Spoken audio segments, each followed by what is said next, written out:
L'entreprise a connu le mois dernier un dur conflit social et sa situation ne semble pas s'améliorer. Au Pont de Cé, la fonderie de Lotion, qui appartient au groupe Helveticast, va certainement déposer le bilan. Une réunion extraordinaire est prévue lundi prochain au siège de la société à Paris avec les représentants du personnel. En septembre, les salariés de la fonderie s'étaient mis en grève après l'annonce d'un plan social impliquant le licenciement de 18 d'entre eux. Aujourd'hui, c'est une liquidation pure et simple que les représentants syndicaux craignent. La fonderie emploie actuellement 91 personnes.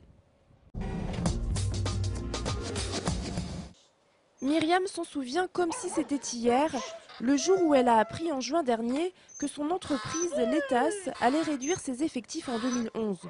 L'ETAS, c'est cet établissement militaire spécialisé dans les essais techniques situé à Montreuil-Juigné, près d'Angers.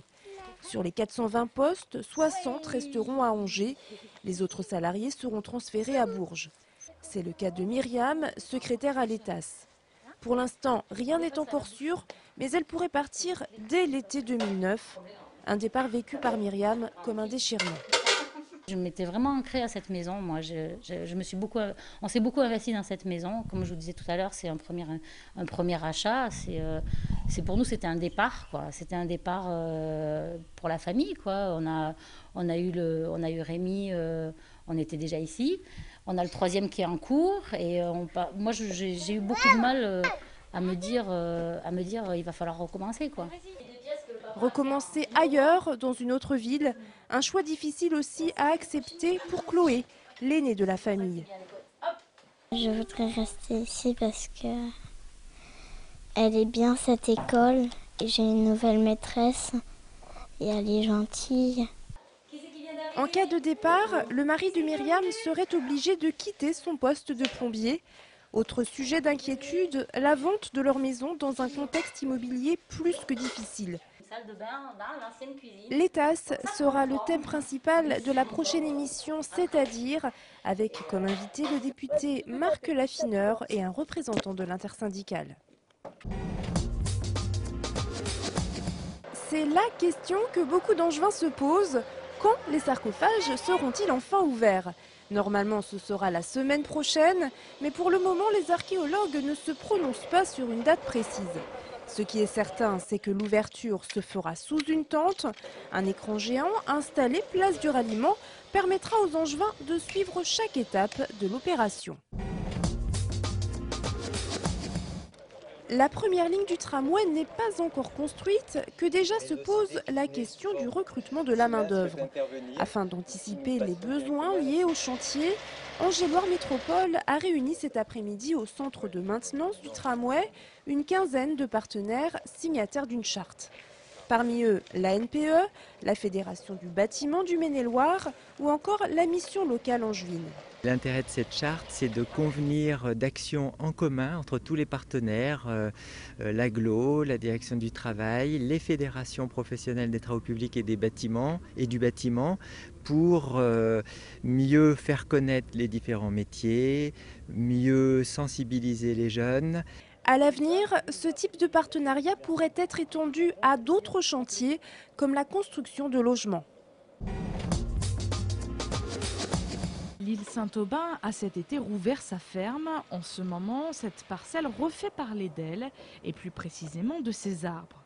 Les frênes des canaux qui appartiennent à l'association Lablette Angevine se refont une santé. Il y a environ 200 arbres sur lesquels il faut intervenir. Après avoir été débroussaillés par l'association Promo Jeunes, les arbres sont élagués en tétard, une technique ancienne qui permet de récupérer tous les 10 ans du bois.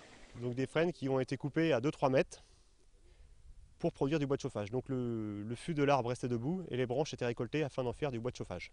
Donc c'est une vieille pratique agricole.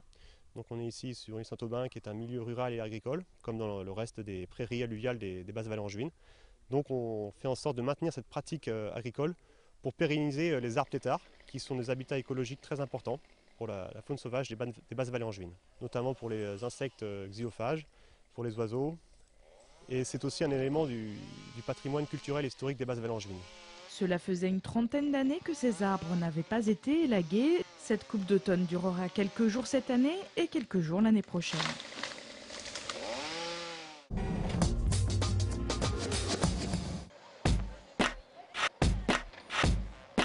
Vélodrome d'Angers, mercredi 17h, ultime entraînement des patineurs de l'Intrépide Roller d'Angers. Samedi et dimanche prochain, ils participeront au championnat de France marathon, ici à Angers. À ma gauche, Baptiste Ayoul, 17 ans, cadet. À ma droite, Damien Amar, 26 ans, senior. Le premier va tenter de se placer ce week-end lors d'une course en ligne de 42 km. Le second ira chercher un podium dans un contre-la-montre sur 5 km. On s'est entraîné très dur, on ne s'est pas arrêté de l'été en fait, avec plusieurs personnes du club. Et on a alterné le roller, le vélo et un peu de course à pied. Ce championnat de France marathon roller aura lieu samedi et dimanche sur un circuit routier installé dans le quartier de Belle-Beille et il promet du beau spectacle. Ça va être entre 50 et 100 patineurs qui vont être en peloton sur un circuit avec des dénivelés, des côtes, des virages, des lignes droites, d'accélération et tout ça. Donc un beau spectacle avec des patineurs qui vont rouler entre 30 et 40 km/h selon les conditions météorologiques bien sûr. Mais s'il fait comme aujourd'hui, oui, ce sera un très beau spectacle.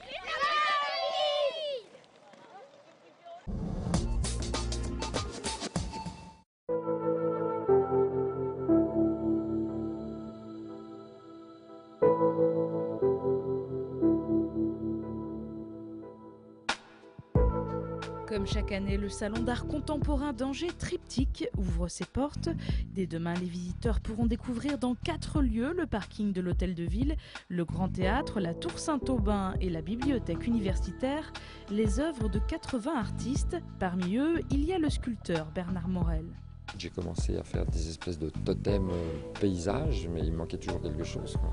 Donc j'en suis venu en découvrant le métal et le zinc, à travailler sous forme de tableau. Et là, il fait à ce moment-là de rentrer dans des préoccupations de paysage telles que les peintres peuvent le concevoir, en fait.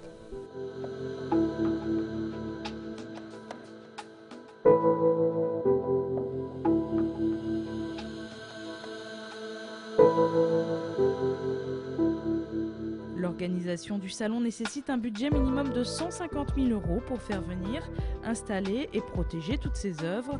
L'entrée est gratuite, alors autant en profiter. Vous avez jusqu'au 16 novembre.